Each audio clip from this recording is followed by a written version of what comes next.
Good morning. It is 5 o'clock in the morning. Up with my coffee, and I decided to do the GM recap and reflection of our 14th session of Symbaroum, concluded last night. Um, wow, this was fun and for me. I mean, I just absolutely reminded why I love Symbaroum so much. Why I enjoy role playing, of course, so much. Uh, So again, this is really about our 18th session, as Dell and David have had some two-parters. Um, it really puts us at about 18 or 19 total sessions. However, this would be the 14th session that features a different GM in that we are rotating GMC. So Dell's had a few, I've had a few, and David's had a few. And I talked about this a little bit already in a preview video, so I don't need to really rehash this. In media res start, I had designed a random seed chart similar to the random seed chart that I used and invented for Dark Age of Man, except instead of it being a 3D6 chart, it was just a 2 to 12 chart. I was only going to roll it pre-session one time, and I asked, since the players do all the rolling in Symbaroum, I asked one of the players, Todd, to roll a D8 and a D4, add them up. And that gives me a 2 to 12. Because they're, they may or may not have 2D6s. So I said, give me a D4, D8, add them up. He rolled a 10, and on that 10 on the chart was World Serpent. And I had put it on the chart in 4 different locations. So there was a pretty good percentage World Serpent was going to come up in the game last night. And then I knew as we started what I'd already prepared, which was mostly my preparation, and I could share screen share. My preparation was literally a timed bullet point in a session, about 12 bullet points, and every bullet point was a timing event.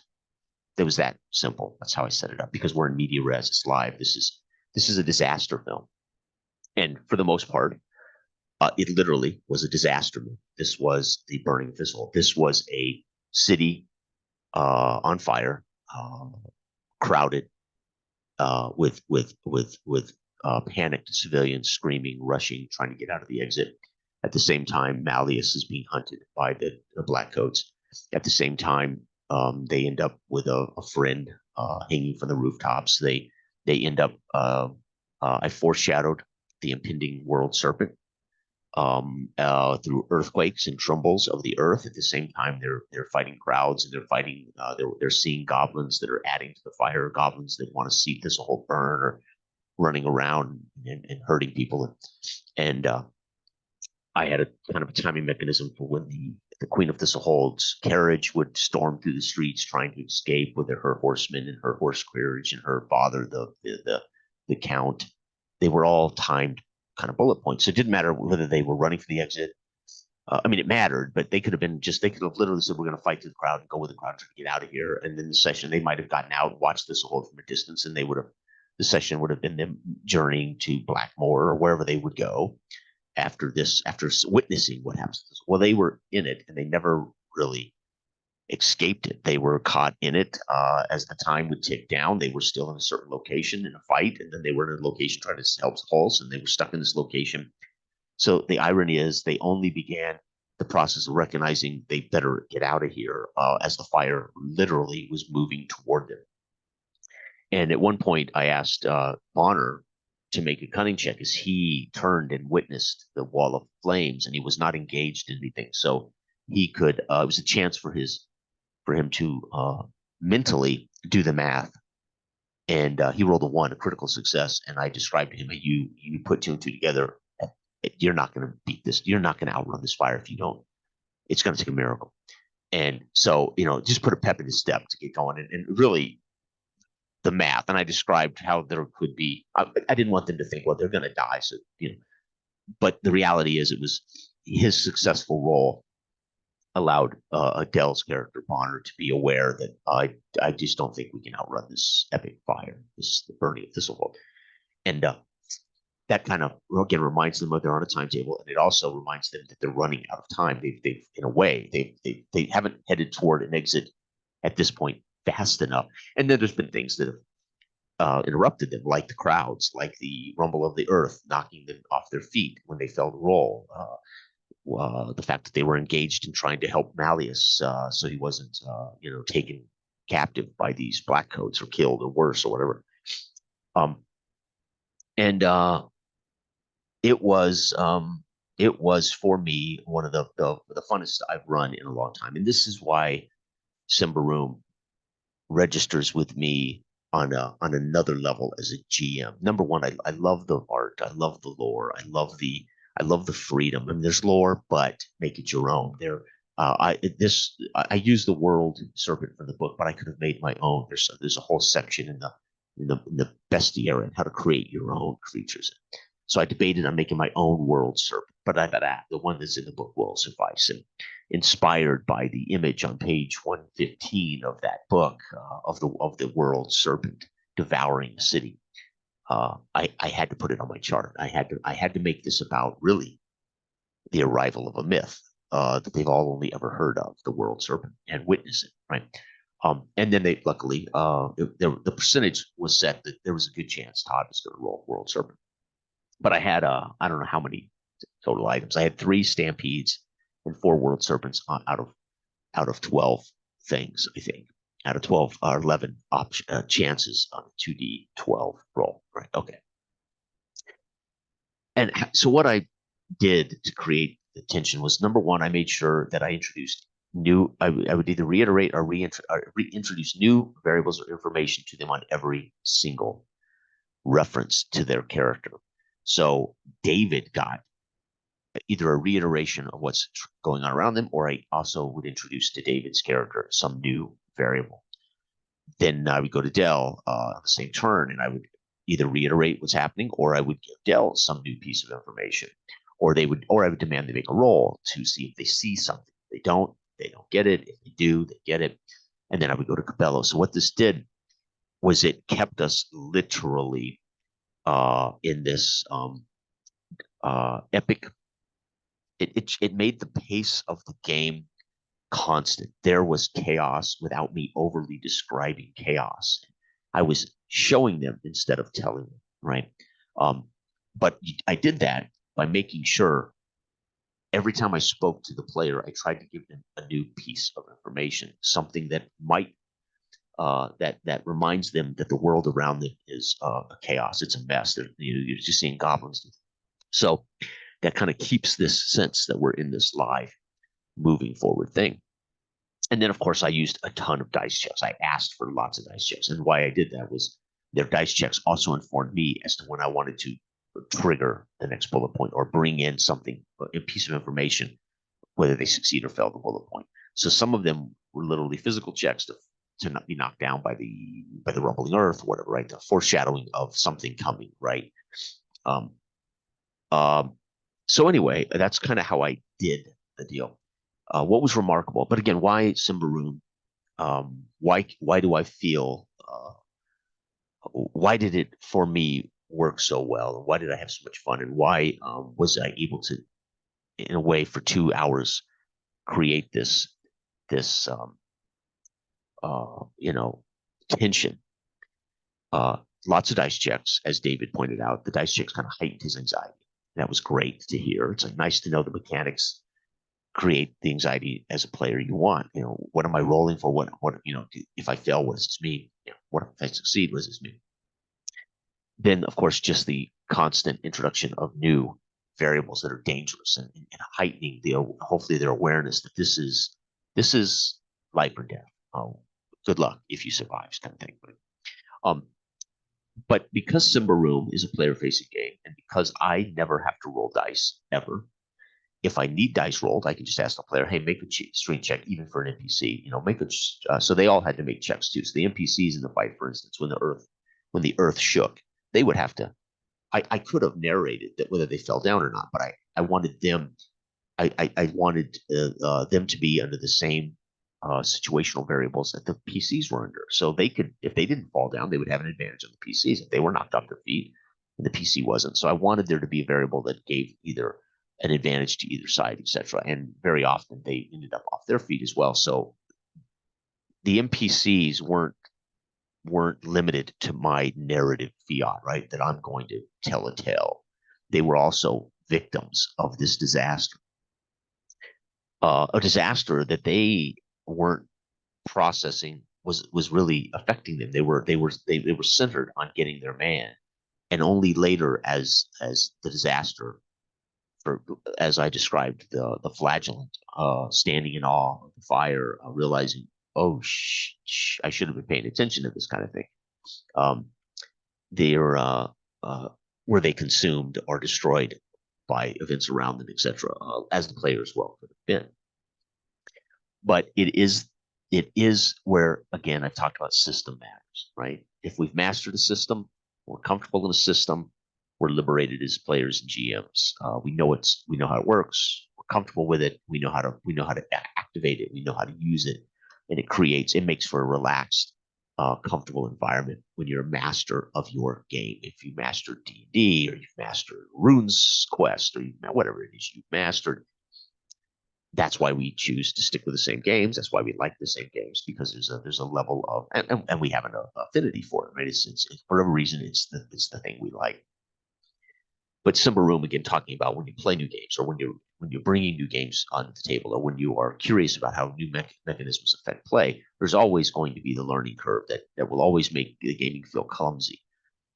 But when you're past that and you get to a comfort zone, you can then really truly scrutinize whether you like how that mechanic works or not. It's not great to gauge a game on your first experiences, because you haven't there's not a comfort zone there in which you can actually rationally dissect it. Now, there are people who read a rule book and they'll hand wave off, "Oh, I've seen this before. That's crap," and rightly so. Experience tells people when they're reading a rule book that they can make some assumptions that those rules won't create anything particularly new or different, or something they already have experienced and did not like. Right? If you don't like skill checks, for instance, I don't care how you bring skill checks into a role playing game, you're not going to like skill checks. So if you are adverse to skills in your role playing game, you're probably going to be adverse to them no matter how they are presented mechanically. Maybe some games might find a unique and innovative way to use skills that would change the mind of the experience of a GM or a player about skills, right? But again, it's all generally preference, right? But Symbaroum, because all I have to do is worry about narrating the world around them. All I have to do is worry about the motives of the NPCs. I just have to literally spend all of my energy putting out there this thing. Could I do it in old school D&D? Sure, I could. But mechanically, it allowed me for this kind of constant put pressure on the players last night, this constant introduction of information. And then, because I am at that point able to elicit from them attribute checks, it instantly draws them directly into what's happened, right? So by saying, you're going to need a cunning check here, Bill, you have to make a strength check here, Bill. It instantly draws the players right smack dab into the show. Don't tell. So I'm telling them, I'm describing what's happening around them, but then because I call on a roll, it's like it pulls them immediately into, oh, right, this is affecting me. It's not just me seeing it. And so it creates this tension. It creates this. So Symbaroum, I would like to say, the actual use of its mechanics, and the liberation of the GM not having to ever roll anything. And because I'm not keeping anything from them other than what we're rolling for, they may not be aware why we're rolling a strength check. They'll find out after the check, right? So instead of there being a mystery of me making a roll behind a screen, I call on a check, uh, prefacing the check by describing what's happening around them. The check then will tell me whether I describe whether they're on their feet or off their feet, or whether the fire is moved forward or hasn't moved forward, whatever the case, whatever I want to put into the scene information wise, right? And this is why Symbaroum, as a different mechanical game, the way it asks players to do the thing. And again, last night was it was an interesting case, because it's a player facing game, but this was a disaster movie. This was literally nonstop anarchy and chaos. And there wasn't going to be a lot of opportunities for a player to create a new scene, so to speak. Dell, though, there were a couple of moments where Dell definitely utilized that since there was one I think where he asked Hulse, "Do you know any other exits out of here?" That was Dell creating in a way a contact, although he had Hulse in his arms, hauling Hulse out, but he used Hulse, and knowing that Hulse was the courier for the entire kingdom, and he was the most successful and a renowned courier, which means this guy probably he's think of the postalman of the country, right? I mean, he is the mailman of this of the so he would know every back street and I said that's brilliant. So Dell did one of these player facing moments where he calls on by saying to Hulse, "Do you know another exit?" Prompts instantly to me he is asking for, in a way, not a scene, but information that would aid them in circumventing the situation they're in, which is a long march out of one escape route with a fire that's moving so fast they probably can't outrun it, right? And it was brilliant the way Dell did it, and then it was brilliant the way we determined whether Hulse did, and Hulse, I said, as Hulse shakes off and is really trying desperately to continue the direction he's going. So he felt the role. Therefore, Hulse, I didn't describe that Hulse suddenly wouldn't know maybe another way out. Hulse he is traumatized and he is wounded and he is just trying to get out the direction they're going. And so that was Dell in a way using a contact. The contact was just right there in front of him, but it would have been the same kind of thing that a player might have called up to get information or to learn something, calling upon an NPC contact kind of thing. So it was great, and that was a player facing moment in which Dell, in a way, created a moment, a scene there, right? But outside of that, I really didn't give them breathing room. This was a fast moving, high energy. They obviously had complete choice whether they fought these guys or ran. They had an opportunity to get in the crowd and just, in a way, they could have been pushed through the crowd early. They probably would have gotten to they would have gotten to the gates to find the goblins. What the goblins were trying to do at the gates, they were trying to shut the gates and lock people in, so they ultimately would perish in the fire. So they would have just gotten to that particular moment as opposed to fighting in the streets with them. So if they would have moved, they would have encountered other things, but they would have probably outrun the fire unless, of course, at the gate, they were then stuck with the dilemma of the gate being shut and the winch being destroyed, so the gate can't be open, can't be cranked open. They would have had to climb the walls or something.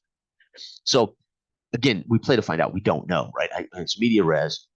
But as we remarked at the end of the session, what is amazing about last night, I started it in media res, and it was a 2 hour. It was one scene, 2 hours. We never left that in media res moment. It was remarkable. Time moved, the fire moved, events changed, the time passed, but we never actually changed scenes. It was in media res start, and the entire disaster occurred in the 2 hour game window, 2 hour, 20-minute game window of this remarkable kind of disaster. The best way I can describe it is like a disaster movie.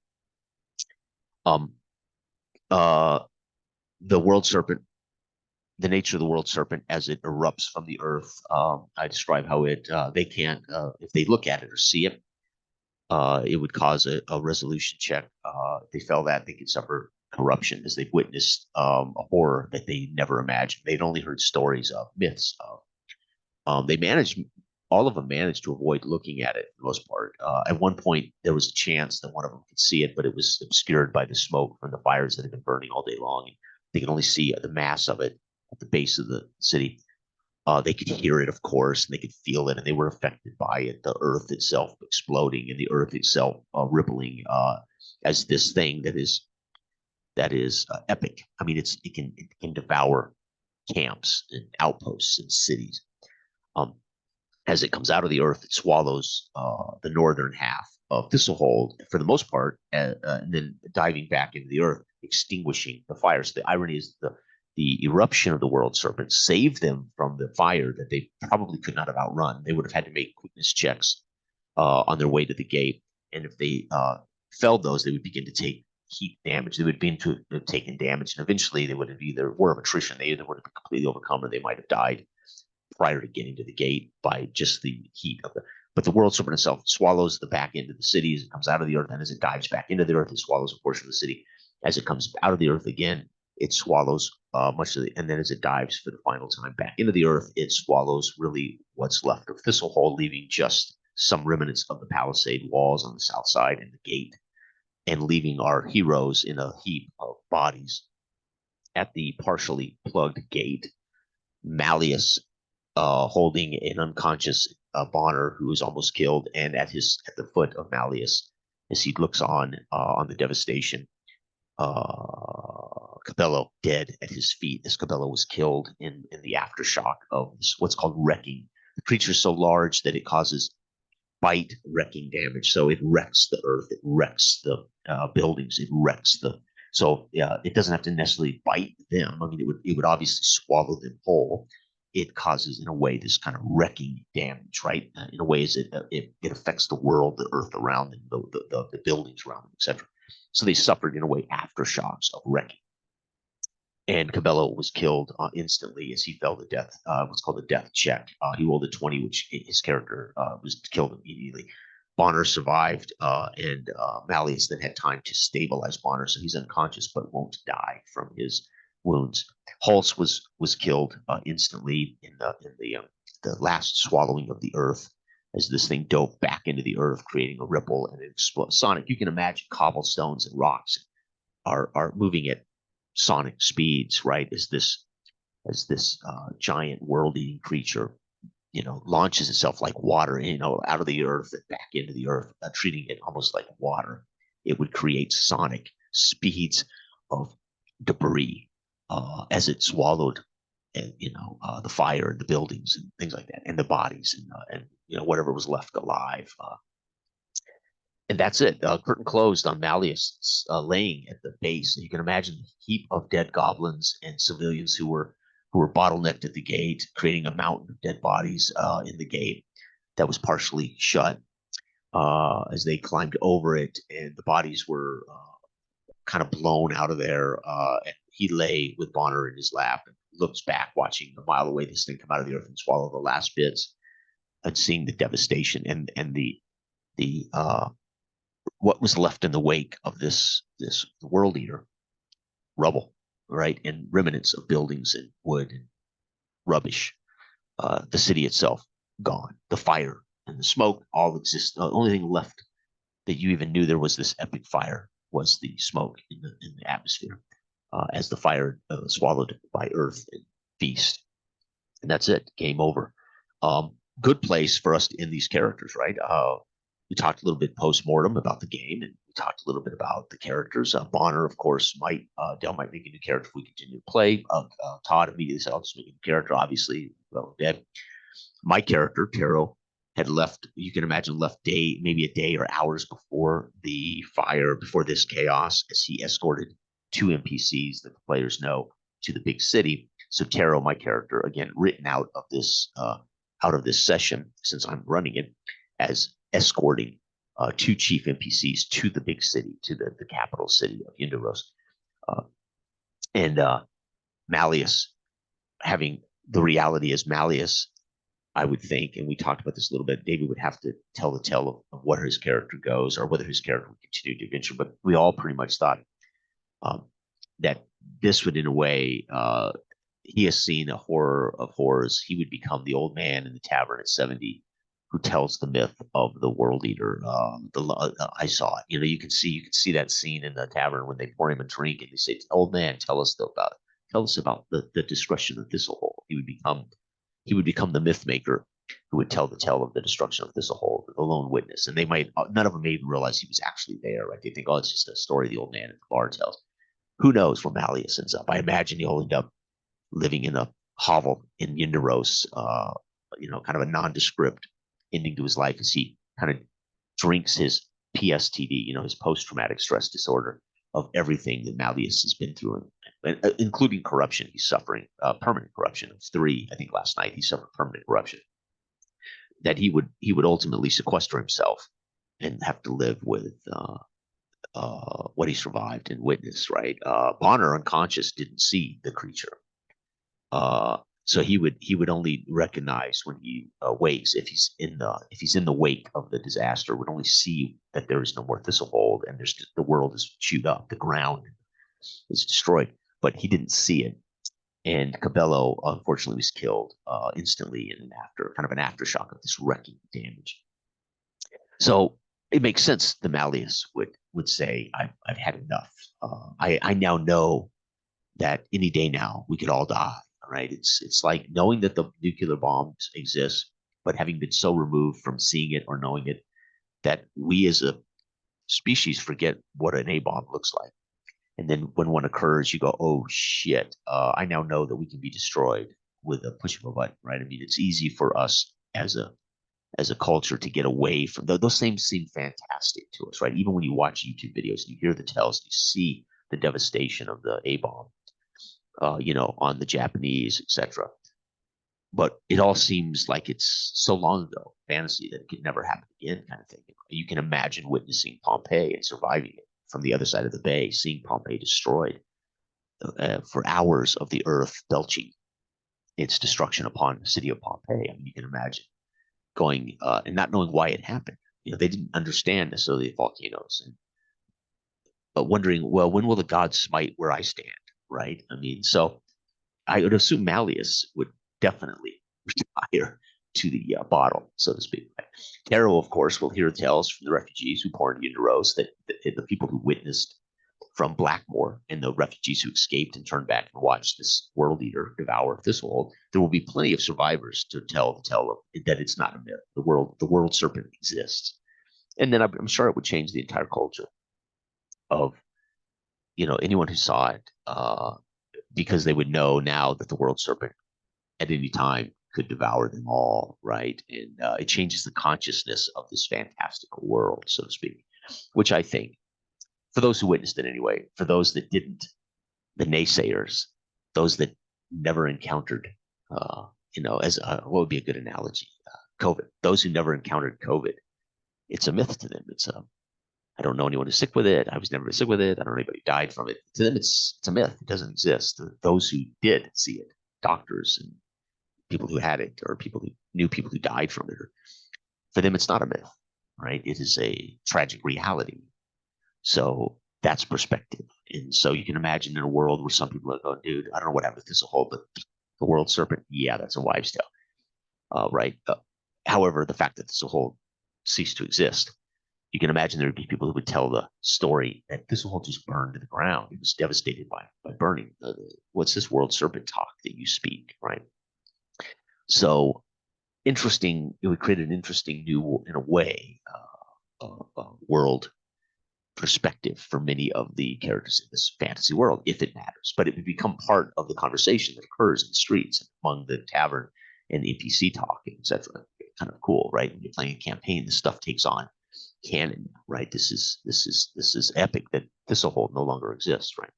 So, but that's kind of how I did it, right? It started in media res. We never left that scene. It literally was a 2 hour action disaster film, and we never had another scene. They moved through the space. As David pointed out, this could have been a stage play. They literally would have had one backdrop to this entire play, to some degree, and that's remarkable for me, because they were in the fight there in that little area of the street, and everything went past them or by them or through them, and then they only began to move toward the gate when they realized the fire was right there, the heat, and the destruction of the fire. Did they only then actually would have left?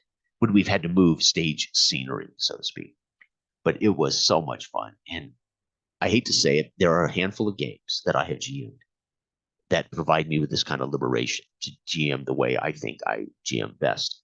Blood and Bone, the D20, simple D20 rollover, kind of hack of D&D, D&D 5e, Blood and Bone, utterly liberating for me. It was because I had played Blood and Bone before. I'd seen Index Card RPG as a good example. Index Card RPG might have been the one that would have liberated me, but it happened to be Blood and Bone for me. And then, of course, simple games like AIA, Astonishing Interplanetary Adventures, single page rule set.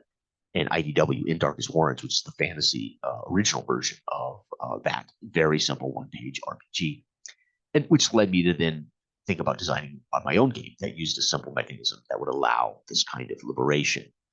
We then added, though, to our that concept, the presenter seat, naive narrator, which requires me to make dice rolls really as much as I want to, but it requires me to constantly update the variables of the world. So I'm working behind the scenes with dice. So that's amazing. And because I'm naive, I have to, because it's the only way I can keep from wanting to make decisions about where we're going in this session. It's required in Dark Age of Man for the GM to really utilize this information, to stay in a way naive and be presented with information right before I put it in front of players. Well, Blood and Bone, a lot of it was prepared. You don't know where the players are going to go, what the players are going to do, but there's prepared stuff, and there's how you want to handle certain events. And last night, uh, I'm liberated to just present, and I'm liberated to present this timetable. Again, the bullet points of roughly the timetable of when they will witness or see things, or and if they were moving through the gate, they might not. Certain things they might not matter because it would have been behind them, right? In the streets, if they had turned and started heading south immediately, trying to outrun the blackcoats to the gate, right? In this mob of people, uh, it's amazing. Again, our goal is to play to find out. That doesn't mean you don't prep something or you have some idea of something, but you don't pre-decide how it's going to go, and you don't pre-decide how the players, how they're going to be affected by something, because we don't know what the players are going to do. We don't know what the characters are going to do. We don't know what direction they're going to take. Right out of the gate, Todd says we should follow our friend Holtz under the rooftops. And I'm thinking, dude, I never saw that coming. I mean, could you imagine as a GM? I'm going to put them in the scene. Oh, well, they could go this way. It's going to be interesting what they do. And then Todd says we should climb on the roof. Why? Because I had put Holtz there as a variable to deliver information from the rooftops. I and a curiosity. Why did he go onto the roofs? That's it. Holtz was literally for me going to be a way to send information to the players as Holtz watches what's happening north from the rooftops. He was going to be a delivery of exposition, so to speak. Not exposition as in telling a tale, but delivering some data they might need. And ironically, it creates a curiosity. Why is he going on the roof? We should follow it. And it's like, this is amazing. I never thought they would go back to the buildings and try to scale the buildings. And while these black coats are surrounding Malleus, right, in the square, role playing is an amazing thing. It's the old saying, right? Mike Tyson. Uh, no fighter's plan survived the first punch. You have a plan, and then you're punched in the face. Then your plans change. No prep, no session prep will survive the players if you're truly playing a game, if you're truly engaging and making it where the players impact what we're doing. No session should survive the players, right? It should evolve into exactly what the players, as a reaction to what the players do, and vice versa. And it was great fun. And I got to tell you, I wasn't really looking forward to Symbaroum. I've been we've had to postpone it multiple times due to illness. We've had to postpone it a couple of times because I had other things. My heart wasn't in it. I was dealing with a little, depression there for a few weeks, and I really went into last night determined to do my best because I always want to provide the most entertainment for my players. But I went into that game really not, really going, I don't know if I'm feeling Symbaroum right now. And holy cow, did I misjudge the quality of, again, my mood did not survive encounter with my friends, right? And that's why we have friends. That's why we socialize, because your mood is bolstered by friendship. I went into that in a certain mood, and encountering my friends and providing them this moment, it changed everything. So it was a wonderful evening. And if you do not do this, try to find a way to do this with friends or family, or find an online group. It is, I think, a great hobby. Stimulates the imagination. There's critical thinking. There's laughs. There is exposure to a way of experiencing something that you already enjoy, like comic books or movies or TV shows. experiencing them firsthand or experiencing them in a proactive way as opposed to a passive way, like reading is more, reading is more proactive, obviously, than television, but gaming is more proactive even than reading, right? And video gaming is a great way to enjoy these things by yourself, solo, and have some experiences, but it is not the same as human interaction at a table, sharing our imaginative space. If you have not, or find a way to try this if you haven't.